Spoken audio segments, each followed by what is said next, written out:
Okay, I'll be honest. The title of the book is what made me pick it up. As you all know, I'm passionate about all things aging. This is something I spend a lot of time thinking about.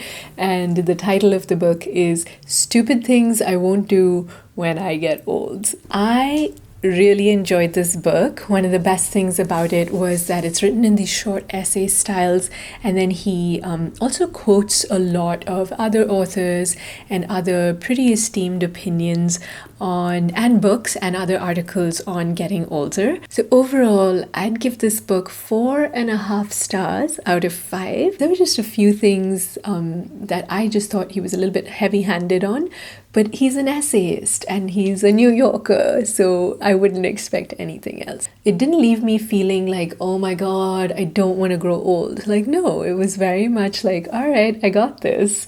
What more can you ask for? From a book on aging. The interesting thing about this is that he's writing as someone who's really looking into how to not age the way that the previous generation did here in the US. I think you will like the book if you like short form essay style writing. If you are also in the same camp of, there's nothing wrong with aging, but can we do it better? Of course we can, always, right? And so let me dive right into the book here and share some of my favorite parts with you. In the title, it's Stupid Things That I Won't Do When I Get Old. So even this idea of stupid things, I was kind of like, that's a bit harsh. But in the book, the author actually explains it, and he recognizes that his accounting of quote-unquote stupid things reflects his own frustrations, mostly at watching his parents grow older and watching them pay the price for being stubborn. It also reflects his own fears. He's gone through some, dramatic illnesses and life events for himself and his friends as well. So it's a lot of that reflection of the fear. And so it's not that the people did something stupid, but it's just that, the fear and the frustration with getting older causes us to do some kind of silly things, and how can we avoid doing that? And it's an incredibly well outlined book. So there's 3 different parts in each chapter. It's all short chapters, very easy read, very fast read, lots of entertaining fun bits and pieces. One of the things that I found very interesting about this book is that it really made me recognize that I, as someone who grew up in India, now live in the Western society in the US, and the perceptions about aging and the experience of aging are completely different. He talks about, he asks this very profound question, when does old begin? Which is amazing, but he asks it in the chapter which is all about his dating in old age, and that it's a wonderful idea. And not that I think there's no judgment coming from me, it's just a surprise, and I like it. I like how he wrote about it, but he's struggling with, he says, can my dating profile say middle age?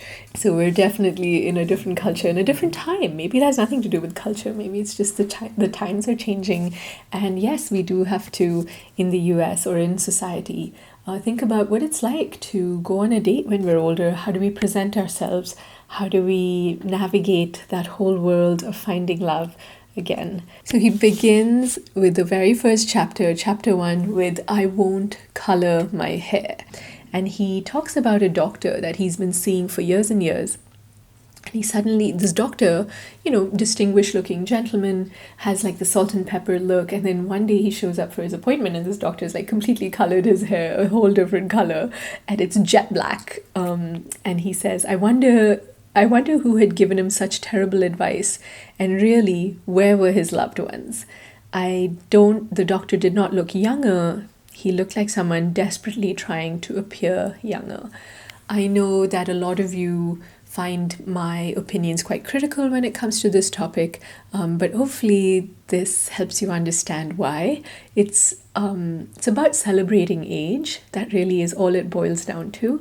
And I love you no matter what. You don't have to color your hair, unless you really want to, in which case Enjoy. This author is so typically New York. Like, he is so hypersensitive to style only in a way that New Yorkers can be, and it's hilarious. And in his conversations about style, they're so funny and nuanced, but I really loved this part where he says, he calls it dressing with dignity, and he defines that as, you dress based on how you feel in a way that builds your own self-esteem, not based on what someone else is considering acceptable. He writes, "The more we define ourselves by our frailties and illnesses, the more we allow them to become us. I may have cardiovascular disease, but I am not my cardiovascular disease. Meet me for the first time, and I hope you'll learn a lot of other things before you hear about my numerous aches, pains, and high coronary calcium levels." There are all the usual important parts about the importance of friendships as we get older, and the importance of learning and being open-minded even to simple things like these little acronyms that are now such a part of our society, like LOL. And I think he has a really fun little bit about TIL, which is Today I Learned. A very taboo topic that comes up in this book is the topic of intimacy, and I love that the author is not shy to talk about intimacy or how our sex lives as we know it changes as we get older. I thought that was really interesting. I mean, he has a whole chapter on how to use the bathroom as we get older. And it's so, he tackles these topics not just head on, like he just opens up to these things, which are, of course, real concerns for us as we get older, but he really does it in a way that's entertaining and helps you laugh about it, helps it be a little more relatable, even though, it's a man writing this book. I just found myself really drawn to how he thinks about these topics rather than the actual details of it. In this next portion of this video review, I'm going to be reading little snippets from the book, things that really spoke to me, and I hope you will enjoy them as well. This is from page 88. "The pandemic has taught me that there's a distinction between our state of health and our state of mind. A fellow cancer survivor explained it to me. I look at it this way. I could be in a lot of pain, have trouble walking, and unable to see straight, and be miserable. Or I could be in a lot of pain, have trouble walking, be unable to see straight, and be happy. I choose to be happy. I'm going to choose to be great too, even when I feel rotten."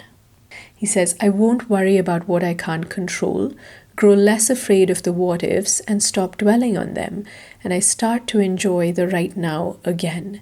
If I can't change the situation, I must change my attitude for my own peace of mind."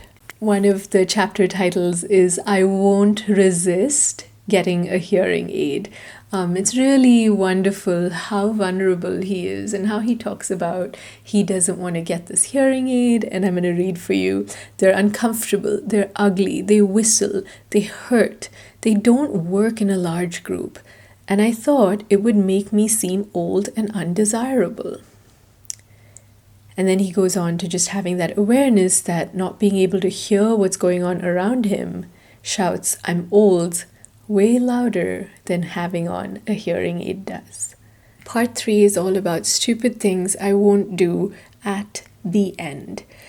In this, he addresses the collective denial of death that we experience and practice as a community, how hard it is to talk to people who have lost loved ones, how hard it is to deal with our own grief, and how many of us actually think about our own death. I know it's a little bit morbid, but it really speaks to something that I personally believe, and it was refreshing to read it written about in such an interesting way. He starts this whole section with a simple quote: "What makes old age so sad is not that our joys, but our hopes cease." So in this section, he addresses how we have limited skills on how to talk about death, ours or someone else's, and consoling is hard to do. And then he, of course, goes into the whole, seize the day, do what you can, make the most of your time, because yes, the end, you never know when it is, but you have the day, you have this moment, you got to do the best in it, right? It works almost like a little manual for saying goodbye. He talks about what it's like in this digital age, the importance of something as simple as a text message or a phone call as well in conveying how much you love someone before they move on. To conclude this review, I'm going to share one of my favorite ideas, or the overwhelming idea that I got from this book, is maintain a youthful spirit and passion and enjoy everything that life has to offer.